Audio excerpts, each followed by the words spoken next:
श्री ब्रह्मचैतन्य गोंदवलेकर महाराज प्रवचन 19 जानेवारी. नाम व प्रारब्ध भोग. नामाचा संबंध प्रारब्धाशी कसा आहे असे पुष्कळ लोक विचारतात. हा प्रश्न एका दृष्टीने फार महत्वाचा आहे. बहुतेक लोक प्रारब्ध टळावे म्हणून नाम घेतात. देहाचे सुखदुःख हे माझेच सुखदुःख आहे, किंबहुना देह सुखी तर मी सुखी आणि देह दुःखी तर मी दुःखी अशी सामान्य माणसाची अवस्था असते. बरे, प्रारब्धाचे भोग हे आजपर्यंत कोणालाही चुकले नाहीत, मग कसे करावे? इथे असे लक्षात ठेवावे की प्रारब्धाची गती फक्त देहापुरतीच असते, म्हणून ज्याची देहबुद्धी कमी झाली तो देहाच्या सुखदुःखाने सुखी वा दुःखी होत नाही.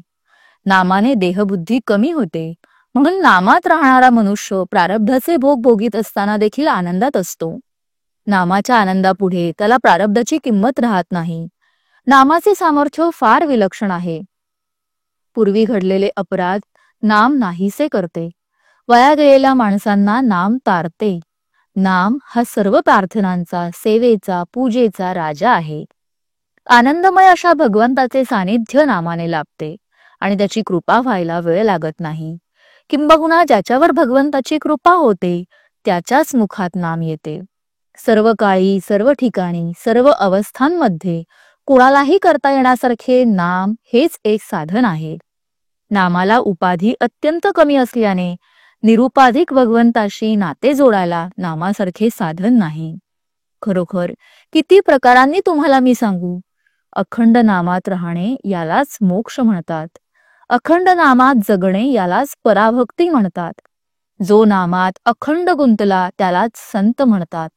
नामात प्रेम येणे ही संतांची खरी खूणच आहे. तेव्हा माझे एवढे ऐका, नामाला कदापिही विसरू नका. प्रारब्धाच्या भोगांना न कंटाळता भगवंताने ज्या स्थितीत आपल्याला ठेवले असेल त्यामध्ये समाधान माना, पण केव्हाही त्याच्या नामाला विसरू नका. नामाने पापी माणसे पुण्यवान बनतात. देहबुद्धी कमी होणे हेच पुण्य होय आणि ते नामाने प्राप्त होते. नामाने कलीची सत्ता नाहीशी होते.